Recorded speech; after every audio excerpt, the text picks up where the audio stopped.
Assalamualaikum warahmatullahi wabarakatuh. Perkenalkan, nama saya Marista Oktaviani. Di sini saya dosen di Prodi Manajemen Fakultas Ekonomi dan Bisnis.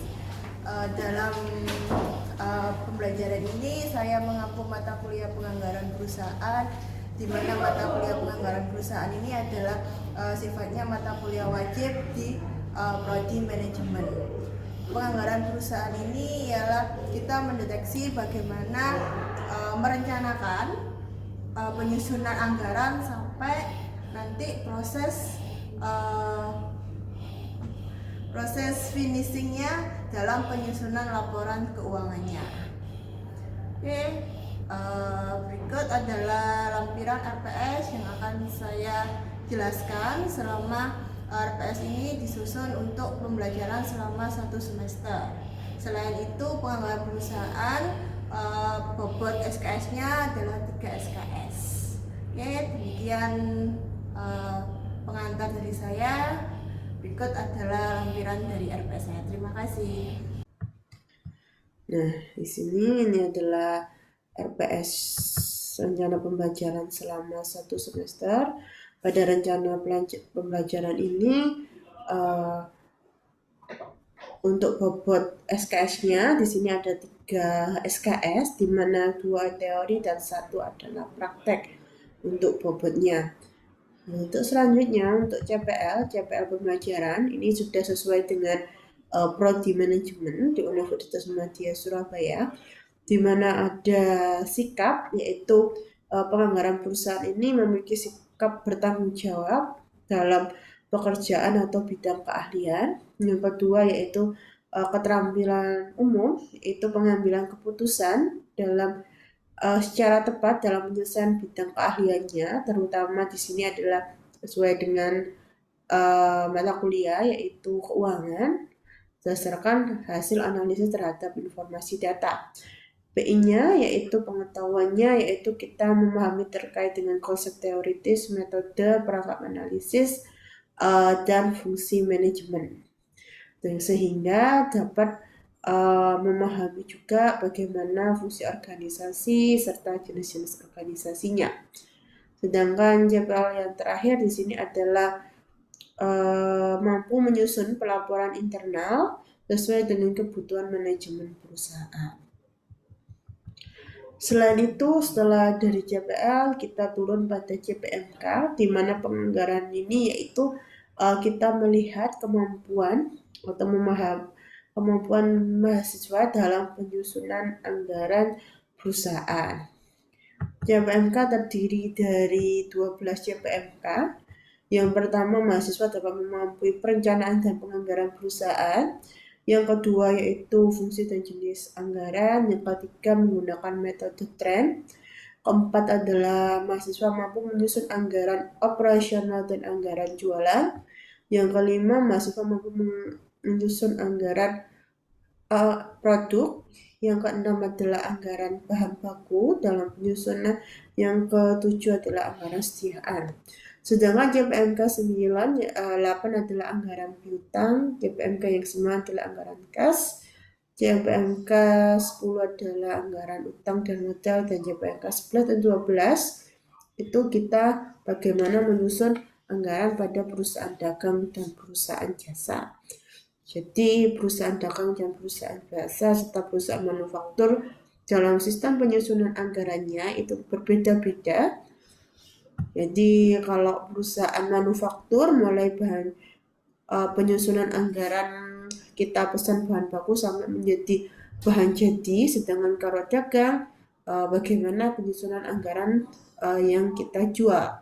Dan kalau jasa perusahaan lebih berfokus pada sistem pelayanan. Nah, di situ bagaimana konsep atau penyusunan pada anggaran perusahaan jasa itu adalah JPMK ke-12. Nah, selama JPMK di sini, adapun peta dari JPMK kita petakan berdasarkan CPF yang ada pada prodi. Ini sesuai dengan apa yang saya screenkan, di mana JPMK 1, 2, dan 3 itu berada pada JPLS pertama, sedangkan JPMK 2 4 sampai dengan 12 berangkat data keterampilan umum. Sedangkan CPL pengetahuan yaitu CPMK 4 sampai CPMK ke 10 dan CPMK 3, CPMK 11 dan 12 adalah keterampilan umum. Ini adalah peta dari CPL. Nah, selain itu, deskripsi tadi sudah saya paparkan, yaitu mata kuliah ini yaitu berkonsep melalui dari prosedur anggaran sebagai alat perencanaan. Jadi perusahaan penyusunan anggaran itu kita berencana dulu sampai akhirnya anggaran digunakan sebagai alat pengendalian manajemen. Jadi kalau tidak ada penganggaran perusahaan, pengendalian manajemennya sangat susah. Setelah itu, mengikuti perkuliahan mahasiswa mampu memahami konsep anggaran dan menguasai teknik penyusunan anggaran. Untuk bahan kajiannya, selama 1 semester ini ada 12 bahan penyajiannya, mulai dari perencanaan sampai penyusunan anggaran perusahaan jasa. Untuk sajian daftar pustakanya, saya bedakan menjadi 2, yaitu daftar pustaka secara utama dan secara pendukung. Di mana perusahaan mahasiswa harus memiliki buku yaitu Navaria 2007 penganggaran perusahaan, punyanya Salemba 4, sedangkan pendukungnya adalah Supriyanto dan Gunawan. Di mana Gunawan ini bisa diupdate kembali. Untuk dosen mengampunya yaitu saya pada mata kuliah ini. Mata kuliah ini adalah mata kuliah wajib di fakultas. Selanjutnya ya ini adalah format rincian dari RPS di mana disesuaikan dengan CPMK-nya, dan di dalam CPMK ada yang namanya indikator serta scoring. Jadi di sini untuk sistem penilaian mahasiswa sebentar. Ini adalah untuk asesmen dan evaluasinya. Asesmen evaluasi ini adalah pada minggu pertama berada pada CPMK yang pertama. Mahasiswa mampu menjelaskan perencanaan, mahasiswa mampu memahami penganggaran perusahaan, mahasiswa dapat mengidentifikasi tujuan dan manfaat anggaran. Untuk bobot penilaiannya di sini adalah 5%. Sedangkan pertemuan kedua dan selanjutnya disesuaikan berdasarkan CPMK untuk bobot penilaiannya. Setelah itu pertemuan ke-7, ke-8 adalah UTS. Kita ada 16 kali pertemuan termasuk UTS dan UAS. Pertemuan ke-16 di sini adalah UAS. Jangan bobot penilaian secara keseluruhan di sini adalah 100%. Jadi adalah pengenalan terkait dengan rencana pembelajaran selama semester. Jadi itu adalah materi penganggaran perusahaan. Ya, untuk selanjutnya yaitu bagaimana pembelajaran atau materi terkait penganggaran perusahaan. Terima kasih. Terima kasih. Pada siang hari ini kita belajar lagi terkait dengan penganggaran perusahaan, dan teman-teman minggu lalu sudah memahami terkait RPS-nya, rencana pembelajarannya. Hari ini sudah masuk ke materi perencanaan penganggaran perusahaan. Bentar, saya izin untuk share screen dulu. Nah, untuk perencanaan penganggaran ini, tujuan dari pembelajaran yaitu mahasiswa mampu menjelaskan terkait perencanaan, khususnya perencanaan penganggaran perusahaan. Yang kedua, mahasiswa memahami penganggaran perusahaan. Jadi bagaimana nanti konsep penyusunan penganggaran perusahaannya. Yang ketiga, mahasiswa dapat mengidentifikasi tujuan dan manfaat dari anggaran. Jadi nanti teman-teman mahasiswa belajar terkait dengan perencanaan. Sebelum teman-teman membuat sebuah bisnis, kita harus tahu dan pahami bagaimana penyusunan penganggaran perusahaan. Nah, kita langsung masuk ke materi. Materi hari ini terkait dengan perencanaan, yaitu apa sih definisi dari perencanaan. Di mana perencanaan ini, kalau misalkan kita ingin pergi ke suatu tempat, sebelumnya kita pasti menentukan lokasinya mana, tempatnya, suasananya bagaimana. Sama halnya kalau kita ingin membuat sebuah bisnis, itu harus dimulai dari perencanaannya, yaitu mengidentifikasi suatu kegiatan yang terkoordinasi untuk mencapai tujuan dalam kurun waktu tertentu, di mana perencanaan ini memiliki beberapa aktivitas. Salah satunya pencapaian. Pencapaian ini adalah target perencanaannya. Yang kedua terkait mengukur kapasitas. Misalkan kita mau membuat sebuah usaha, kapasitasnya ini untuk apa? Terus menentukan arah capaian. Kita buat usaha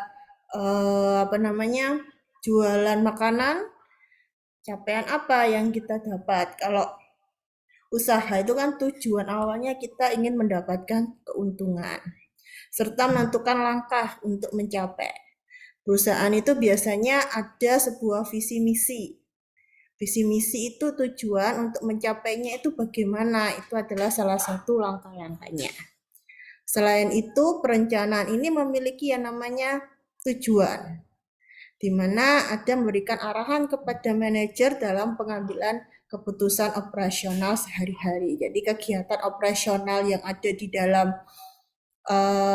perusahaan atau itu seorang manajer harus bisa pengambilan keputusan. Pengambilan keputusan dari mana? Dari apa yang sudah kita rencanakan. Misalkan merencanakan arahnya mau jualan pakaian, namun kurun waktu ternyata pakaiannya nggak laku, kita ganti ke yang lainnya lah. Disinilah peran seorang manajer harus menentukan keputusannya. Kalau memang merencanakan yang jualan baju, lah kita cari bagaimana langkahnya jualan baju itu bisa terjual dengan baik. Nah, ini kalau menurut para ahli terkait dengan penganggaran, yaitu suatu rencana kuantitatif. Kuantitatif ini dengan satuan jumlah ya, berapa terkait nominalnya, periodik anggaran yang disusun berdasarkan program yang telah disahkan. Anggaran sendiri merupakan rencana tertulis mengenai kegiatan suatu organisasi yang dinyatakan secara kuantitatif untuk jangka waktu tertentu, di mana penganggaran ini bisa digunakan pada nggak hanya perusahaan dagang, perusahaan jasa pun kita bisa menyusun anggaran ini.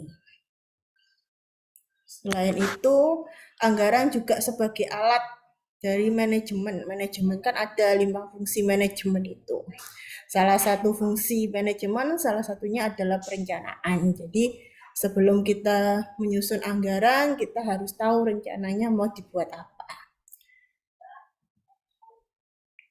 Oke, selanjutnya ada fungsi anggaran. Fungsinya yaitu ada fungsi pelaksanaan, ada fungsi perencanaan, dan ada fungsi penawaran. Di mana tiap fungsi ini memiliki jenis sendiri, fungsinya sendiri-sendiri dan memiliki kapasitasnya sendiri-sendiri. Dan mungkin nanti teman-teman kalau saya menjelaskannya terlalu cepat bisa diomongkan. Terkait dengan fungsi pelaksanaan. Anggaran merupakan salah satu pedoman dalam pelaksanaan suatu pekerjaan, sehingga pekerjaan tersebut dapat dilaksanakan dengan baik sesuai dengan tujuan yang diinginkan bersama. Jadi kita tahu tujuan. Jadi kalau kita mau membuat sebuah usaha, awalnya kita tahu tujuannya ini kemana, visi misinya usaha ini untuk apa. Dimana setelah itu muncul visi misi, turunlah ke pelaksanaan. Terus ada fungsi yang sebenarnya perencanaan ini fungsi awal ya sebelum pelaksanaan, yaitu anggaran memberikan gambaran ilustrasi yang jelas dalam masalah unit dan uang suatu perusahaan atau organisasi. Di mana perencanaan ini kalau tadi kita jualan pakaian, kita harus tahu kulaannya di mana dengan harga berapa satuannya yang nantinya akan kita jual lagi itu berapa.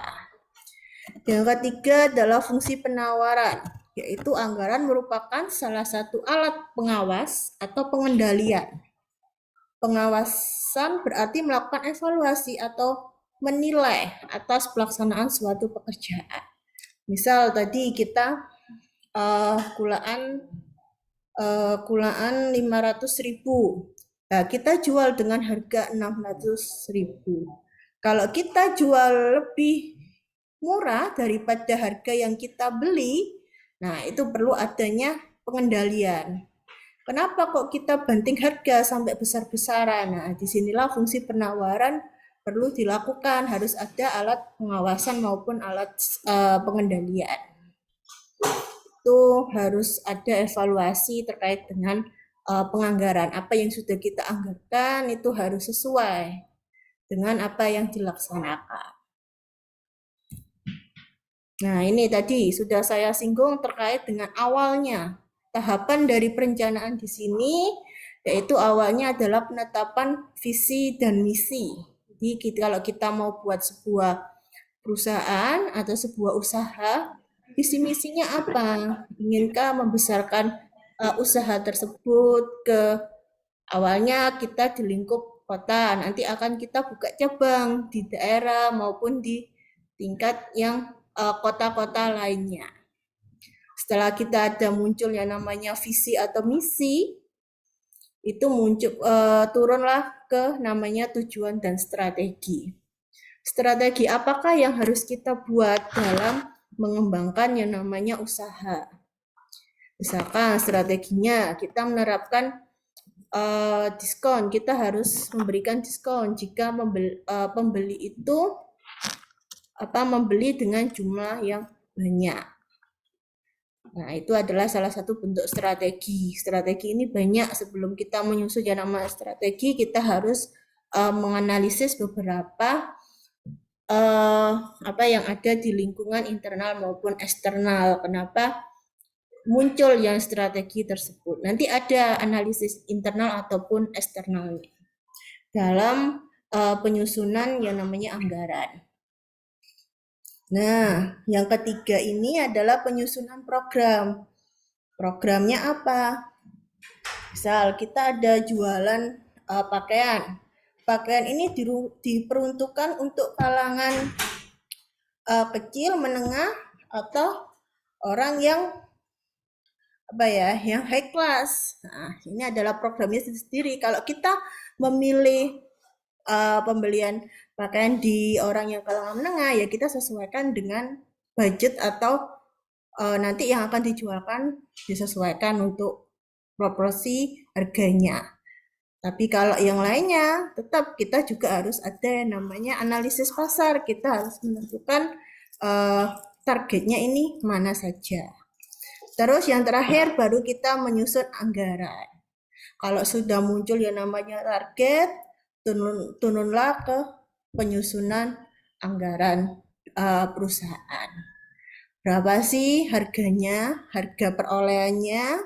Dari harga perolehan itu ada enggak ongkos kirim, ada enggak ongkos packing, dan sebagainya itu harus masuk ke dalam penyusunan anggaran.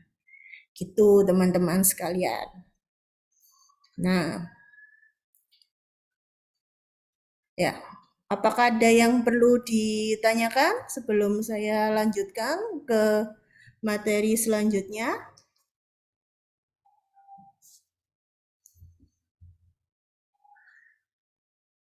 Oke, saya lanjutkan dulu ya. Nah, yang tadi, yang selanjutnya yaitu faktor yang nah, ini tujuan dari penganggaran, landasan formal, sumber daya investasi dana ya. Jadi kita tahu pengeluaran sama pemasukan. Kalau kita sudah menyusun anggaran atau menyusun sebuah perusahaan. Terus yang selanjutnya, sumber dana yang dicari maupun jenis investasi sehingga dapat mempermudah pengawasan. Jadi adanya anggaran ini kita bisa tahu pengawasannya. Makanya kan di dalam perusahaan itu sering adanya audit. Audit itu salah satunya mengawasi terkait investasi, dana keluar atau dana masuk. Makanya kalau anggaran melebihi dari target, nah ada apa? Kenapa kok lebih apa yang dianggarkan dengan apa yang harus dikeluarkan? Nah, disitulah fungsi seorang audit, kita harus menganalisis. Oke, itu tadi materi dari saya. Mungkin teman-teman ada yang perlu ditanyakan. Silakan yang mau bertanya. Mungkin ada yang bertanya.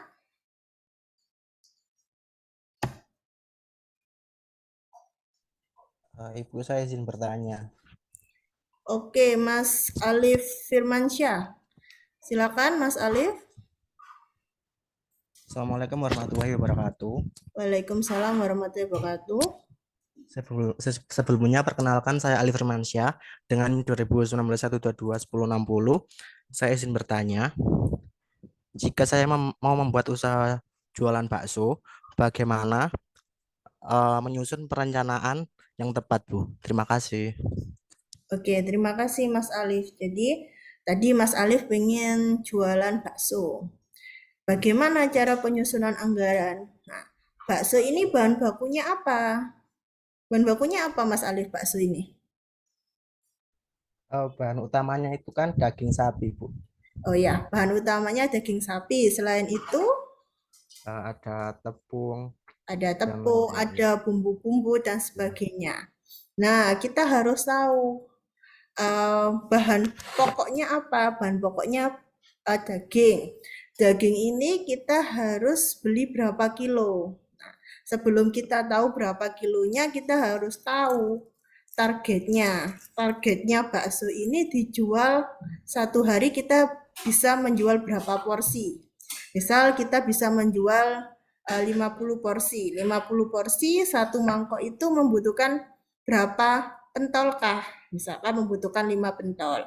Nah, 5 pentol sama tahu dan sebagainya, pernak-pernik lainnya itu harus dihitung. Oh, 5 pentol itu ternyata membutuhkan 10 kilo daging.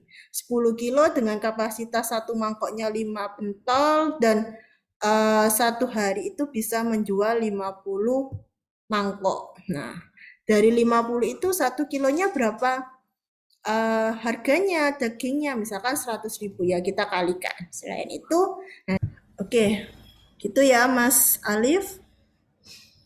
Mungkin ada lagi yang perlu Ya, ditanyakan? baik, terima kasih atas jawaban. Ada lagi yang mau tanya? Mungkin ada yang mau sharing-sharing terkait dengan bagaimana sih menyusun anggaran sebuah usaha. Sebelumnya, saya izin bertanya Bu Marista. Oh iya Mbak Alivia, silakan mau tanya apa? Iya Bu, perkenalkan nama saya Alivia Fauzia. Izin bertanya Bu, jadi ketika saya sudah menyusun perencanaan, namun setelah di lapangan tidak sesuai dengan apa yang sudah direncanakan. Lalu, apa yang harus dilakukan Bu? Terima kasih. Ya, jadi apa yang sudah direncanakan namun tidak sesuai ya apa yang dikeluarkan, apa yang sudah dianggarkan. Oke, mungkin teman-teman ada yang bantu menjawab terkait pertanyaan dari Mbak Alivia. Bagaimana sih caranya tidak sesuai dengan apa yang dianggarkan? Ada yang mau bantu jawab?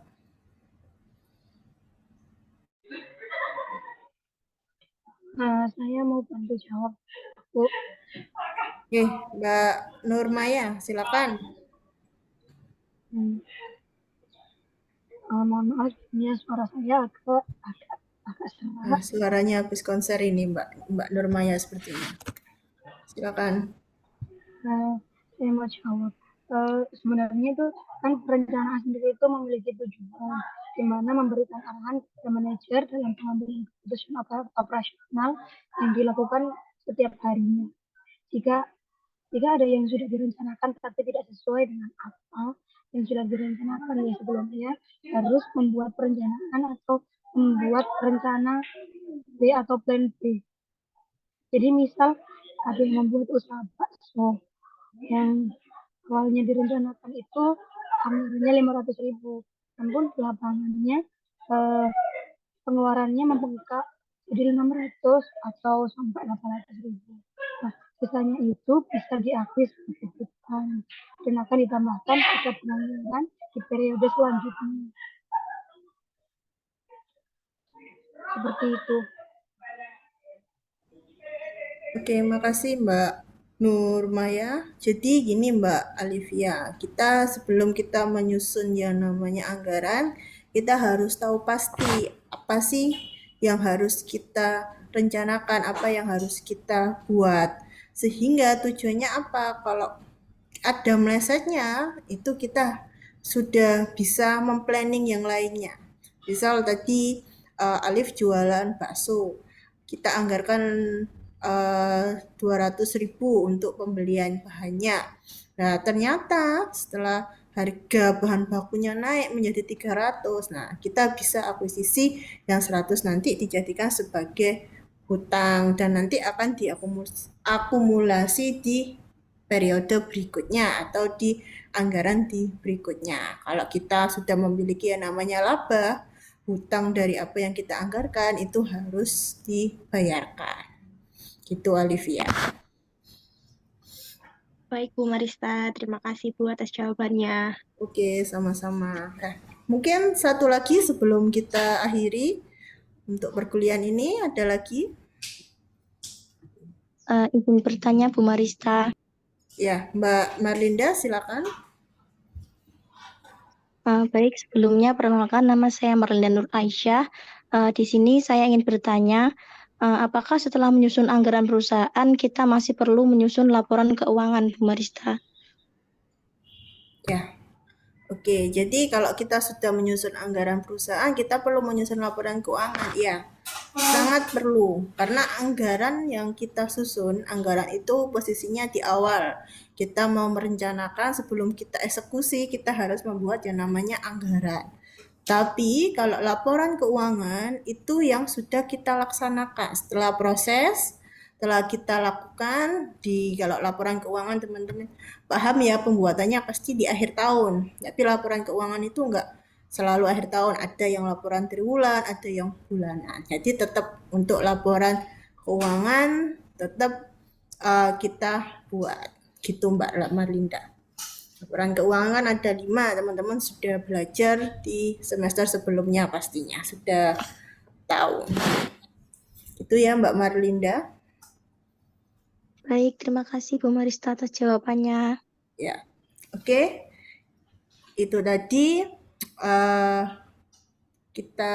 perkuliahan kita terkait perencanaan penyusunan anggaran perusahaan. Jadi mungkin nanti minggu depan kita membahas terkait dengan bagaimana menyusun anggaran bahan baku. Nah, untuk penugasannya mungkin teman-teman bisa di minggu depan bisa buat cari mau buka usaha apa, kita mengandai-andai kalau kita ingin membuat sebuah usaha, misalkan tadi usaha bakso, berarti bahan bakunya apa saja. Nah, tugas dari teman-teman bisa menentukan anggaran bahan bakunya itu apa saja. Nanti kita eksekusi apakah penyusunannya itu bagaimana saja. Gitu. Oke, kalau itu saya ucapkan terima kasih pertemuan kita pada siang hari ini. Untuk absensinya teman-teman bisa mengisi di cybernya masing-masing. Saya akhiri. Wassalamualaikum warahmatullahi wabarakatuh. Waalaikumsalam warahmatullahi wabarakatuh.